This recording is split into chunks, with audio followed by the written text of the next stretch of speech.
Assalamualaikum warahmatullahi wabarakatuh. Perkenalkan, nama saya Afifah Zana Sahita dengan NIM 19021040259. Di sini saya akan menyampaikan hasil analisis skripsi kualitatif.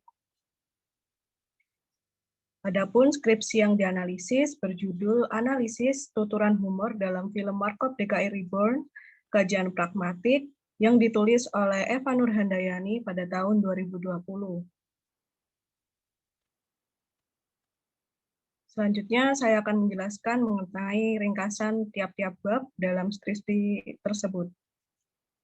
Bab pertama yaitu bab pendahuluan, di mana hal-hal yang melatar belakangi penelitian ini berawal dari manusia yang menggunakan bahasa dalam berkomunikasi. Dengan bahasa, manusia mudah untuk menyampaikan sebuah maksud kepada orang lain yang biasanya dituangkan dalam bentuk ide dan perasaan. Bahasa juga telah berkembang, salah satunya sebagai sarana dalam mengekspresikan humor. Humor merupakan sebuah rangsangan yang menyebabkan terjadinya kelucuan sehingga orang dapat tertawa. Tidak hanya dalam komunikasi keseharian, humor juga telah memasuki dalam berbagai media, salah satunya yaitu film. Nah, film-film yang ada di Indonesia ini telah mengalami perkembangan. Salah satu genre film yang paling diminati adalah genre komedi. Nah, film komedi ini merupakan drama ringan yang memiliki elemen humor. Salah satunya yaitu film Warkop DKI, yang kemudian dilahirkan kembali menjadi Warkop DKI Reborn 1, di mana antusias penontonnya mencapai 6 juta penonton. Akan tetapi terjadi penurunan pada saat film Warkop DKI Reborn 2 rilis, yaitu hanya mencapai 4 juta penonton. Nah, maka dari itu, hal inilah yang mendasari peneliti untuk menganalisis percakapan yang berlangsung pada setiap pembicaraan yang di dalamnya terdapat ujaran untuk dikaji pada kajian tindak tutur dan juga belum ada penelitian yang fokus masalahnya adalah bentuk dan strategi tindak tutur humor dalam film Warkop DKI Reborn 2. Adapun permasalahan yang diangkat yaitu mengenai bagaimana bentuk penyimpangan masing-masing prinsip kerjasama dalam Warkop DKI Reborn 2, lalu bagaimana kategori penyimpangan tersebut, dan bagaimana strategi bertindak tutur humor dalam film tersebut. Dengan adanya penelitian ini diharapkan mampu memberikan pengetahuan terkait masalah-masalah yang telah dirumuskan. Selanjutnya yaitu bab 2. Bab 2, tinjauan pustaka, di sini terdapat 2 subbab, yaitu landasan teori dan penelitian yang relevan. Ada 4 teori yang melandasi analisis dalam penelitian ini, yaitu pragmatik, teori tindak tutur, prinsip kerjasama, dan humor. Pragmatik merupakan studi makna yang disampaikan penutur guna ditafsirkan oleh pendengar. Makna yang dikaji dalam pragmatik merupakan makna yang terikat konteks pada situasi tertentu mengenai bagaimana konteks mempengaruhi cara seseorang dalam menafsirkan setiap kalimat. Nah, pada suatu pembicaraan antara penutur dan lawan tuturnya dibutuhkan kerjasama untuk saling memahami maksud tuturan dan gagasan yang disampaikan. Nah, agar gagasan dapat diterima, maka dibutuhkan prinsip kerjasama yang terdiri dari 4 maksim. Yang pertama, maksim kuantitas, di mana menyampaikan informasi tanpa melebih-lebihkan. Lalu yang kedua, maksim kualitas, yaitu memberikan informasi yang dirasa memang benar. Lalu yang tiga, maksim relevansi, yaitu membicarakan hal yang relevan dan sesuai dengan permasalahan. Lalu yang keempat, maksim cara, yaitu menyampaikan secara jelas tanpa ambiguitas. Nah, dalam prinsip kerjasama ini juga terdapat penyimpangan apabila penutur dan mitra tuturnya tidak mampu mengontrol prinsip kerjasama tersebut.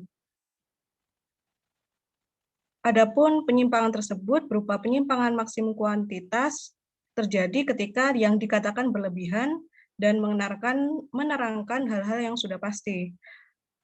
Lalu penyimpangan pada maksim kualitas terjadi ketika mengatakan hal-hal yang tidak masuk akal dan sulit dibuktikan kebenarannya. Lalu penyimpangan maksim relevansi terjadi ketika tidak adanya relevansi jawaban terhadap pertanyaan yang diajukan oleh penutur atau mitra tuturnya. Lalu penyimpangan maksim cara terjadi ketika penutur menyampaikan sesuatu secara tidak langsung, contohnya dengan mengeja sebuah kata. Adapun humor merupakan tindakan yang dihadirkan sebagai penghibur atau bubu-bubu percakapan dan dapat menyebabkan orang tertawa. Nah, konteks humor ini juga bervariasi. Humor dapat berfungsi untuk memecah ketegangan, humor dapat menjadi pembelajaran, dan humor juga dapat mengundang kemarahan jika orang yang mendengar tersebut memiliki selera humor yang rendah. Adapun penelitian terdahulu, beberapa memiliki persamaan, yaitu mengenai identifikasi bentuk implikatur, mengenai penyimpangan prinsip kerjasama dalam bentuk humor. Selanjutnya yaitu bab 3, di mana bab 3 ini merupakan metode penelitian yang di dalamnya terdapat subbab-subbab yang ada di layar. Adapun penelitian ini menggunakan pendekatan kualitatif, di mana data yang dikumpulkan berasal dari media audiovisual, yaitu berupa film Warkop DKI Ribbon 2, yang kemudian ditranskripkan dalam bentuk uraian tanpa berupa angka. Nah, desain penelitian ini menggunakan analisa deskriptif, sehingga penelitian ini merupakan penelitian deskriptif kualitatif yang menekankan pada bentuk ujaran berupa kata-kata tertulis atau lisan sebagai bentuk dari objek penelitian, yaitu tuturan humor dalam film Warkop DKI Ribbon 2. Dan penelitian ini bertujuan untuk menganalisa ujaran-ujaran yang diucapkan oleh pemain dalam subjek penelitian ini, yaitu film Warkop DKI Ribbon 2. Adapun data-data yang dibutuhkan terdapat dalam film Warkop DKI Ribbon 2 yang diperoleh dari sebuah situs internet.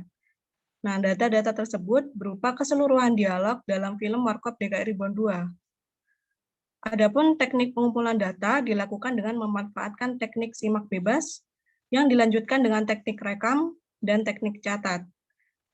Setelah data dikumpulkan,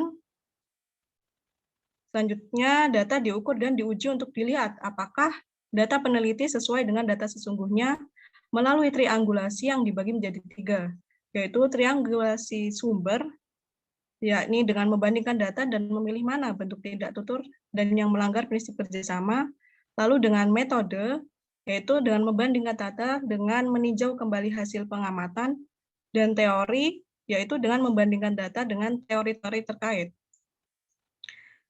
Nah, setelah menguji keabsahan data, selanjutnya dilakukan dengan teknik analisis data yang dilakukan dengan mentranskrip film terlebih dahulu sambil menyimak berulang-ulang kali hasil catatan sesuai film Warkop DKI Ribbon 2.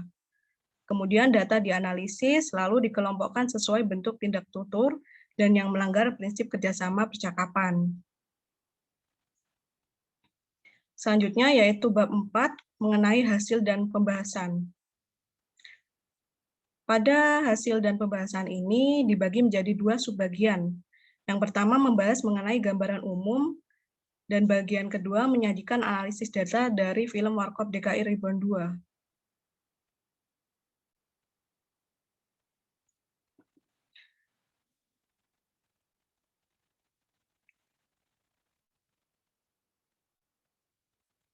Pada gambaran umum, peneliti meneliti tentang bentuk penyimpangan maksim-maksim prinsip kerjasama dan film Warkop DKI Ribbon 2.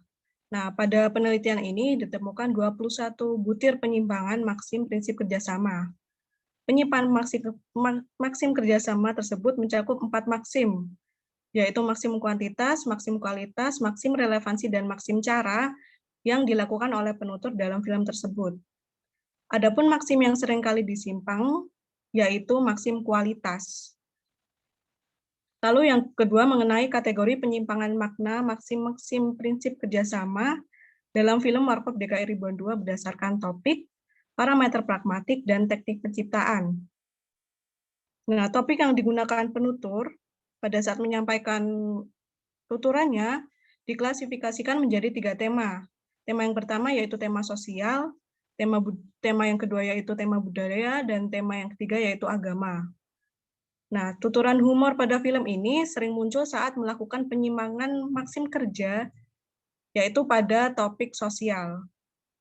Adapun parameter pragmatik, yaitu dasar ukuran untuk menentukan strategi kelakar yang digunakan dalam penelitian ini, yaitu jarak sosial, yang di dalamnya terdapat perbedaan usia, jenis kelamin, dan sosial budaya. Lalu teknik penciptaan kelakar yang dilakukan para pemain dalam pemakaian bahasa dalam media tersebut, yaitu teknik kesalahpahaman, teknik mengecoh, teknik ejekan, dan teknik permainan bunyi. Adapun teknik yang paling sering muncul yaitu teknik kesalahpahaman. Lalu yang ketiga, yaitu strategi tuturan penyimpangan maksim-maksim prinsip kerjasama dalam film Warkop DKI Ribuan 2, yang digunakan yaitu dinyatakan secara langsung dan tidak langsung. Strategi secara langsung dominan dalam melakukan penyimpangan.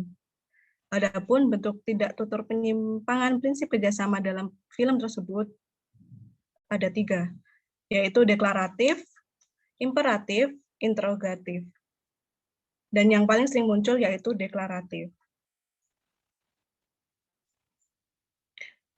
Selanjutnya akan ditampilkan mengenai analisis data bentuk tindak tutur dengan melanggar prinsip kerjasama. Yang pertama yaitu mengenai bentuk-bentuk penyimpangan dari maksim-maksim kerjasama.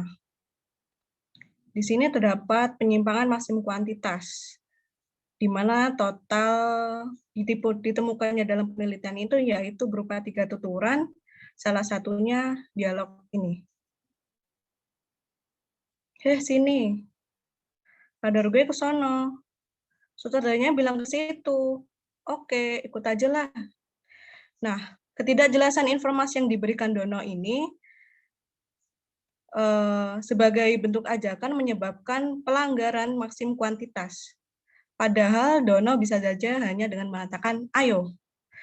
Nah, penyimpangan informasi inilah yang menjadi penghambat kelancaran komunikasi. Lalu penyimpangan maksim kualitas. Ditemukan 10 tuturan, dan salah satunya adalah kutipan dialog tersebut. Waduh, sepokat mereknya naik kami turun, luka tes eskalator, ugal-ugalan. Nah, tuturan ini dituturkan oleh penutur saat ia menyatakan bahwa di toko sepatu menjual merek naik turun. Pada tuturan tersebut dapat dikategorikan sebagai penyimpangan dari maksim kualitas dikarenakan terdapat bentuk plesetan dari kata sepatu menjadi sepokat. Nah, dalam tuturan ini, penutur berusaha memberikan efek lucu dengan melesetkan kata dari nama aslinya. Penutur memberikan informasi yang menimbulkan keraguan karena tidak adanya bukti yang konkret. Selanjutnya, yaitu mengenai penyimpangan maksim relevansi.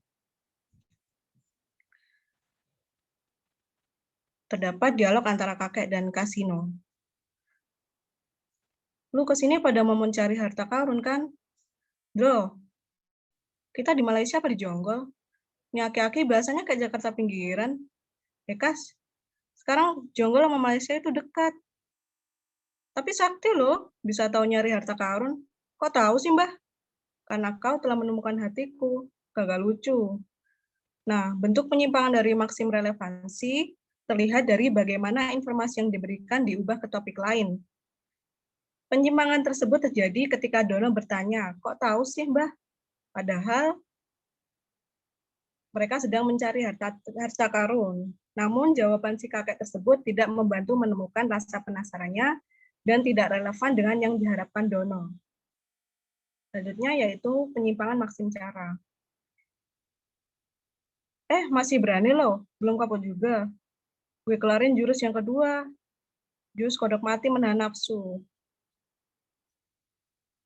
Nah, dari data tersebut, tergolong penyimpangan maksim cara karena tidak dijelaskan bentuk jurus kodok mati menahan nafsu.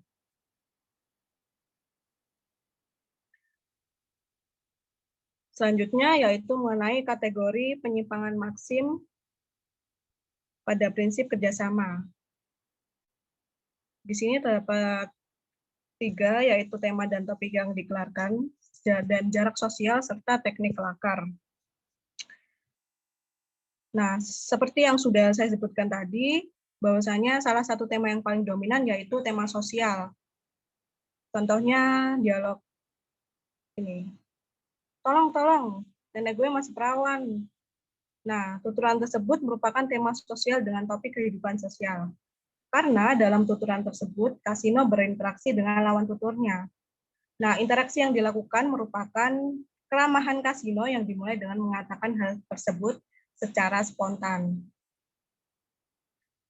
Lalu pada jarak sosial kelakar,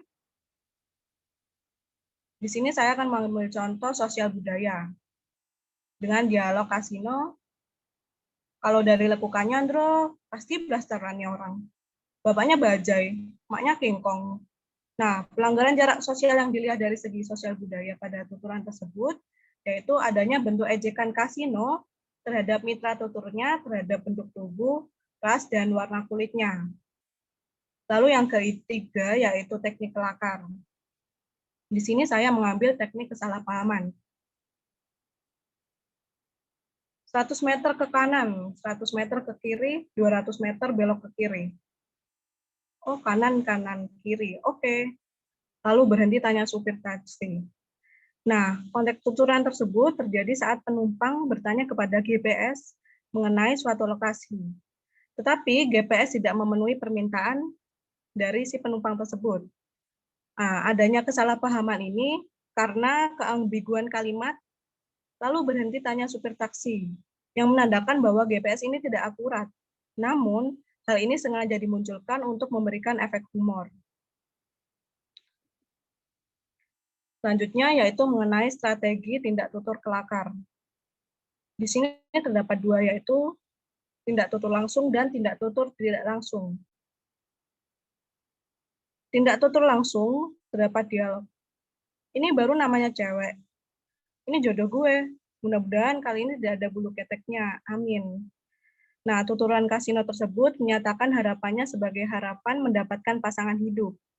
Dengan begitu, tuturan tersebut dinyatakan secara langsung tanpa mengharapkan respon dari mitra tuturnya. Lalu yang kedua yaitu tindak tutur tidak langsung. Masih berani loh, belum kapok juga.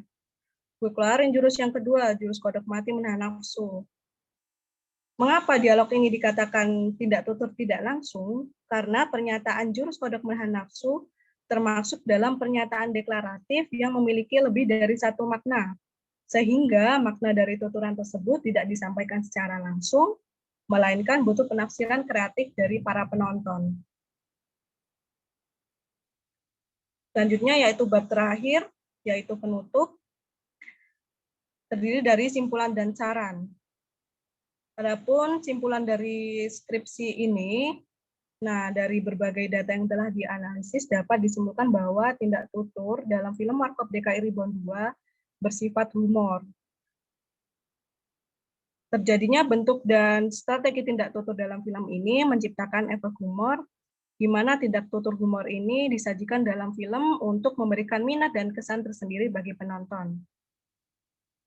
Pada bagian saran, diharapkan melalui penelitian ini, pembaca mampu menguasai prinsip kerjasama agar memberikan kenyamanan pada mitra tuturnya, dan juga penelitian ini diharapkan mampu menjadi referensi dan inspirasi bagi penulis selanjutnya mengenai pelanggaran prinsip kerjasama dan strategi serta penyempurnaan terhadap masalah tersebut, terutama dalam tuturan sebuah film. Selanjutnya, analisis dan kritik. Di sini terdapat 3 bagian yang saya analisis mengenai skripsi ini, yaitu terdapat sistematika, kebahasaan, dan substansi. Adapun sistematika penulisan yang terdapat pada penelitian ini sudah tersusun secara runtut dan rapi sesuai dengan metode penulisan skripsi dan penelitian kualitatif pada umumnya. Akan tetapi, ada yang terlewat mengenai waktu penelitian, sehingga seharusnya peneliti mencantumkan waktu penelitian agar pembaca mengetahui jangka waktu yang dibutuhkan dalam melakukan penelitian tersebut. Adapun kebahasaan yang digunakan penulis, yaitu sudah baik dan sesuai dengan kaidah kebahasaan POEBI. Lalu yang terakhir mengenai substansi, antara inti, pokok, dan isi yang diangkat dari film dan data yang diangkat telah terbukti keabsahannya. Dan juga tema yang diangkat beserta lingkup permasalahan sudah sesuai.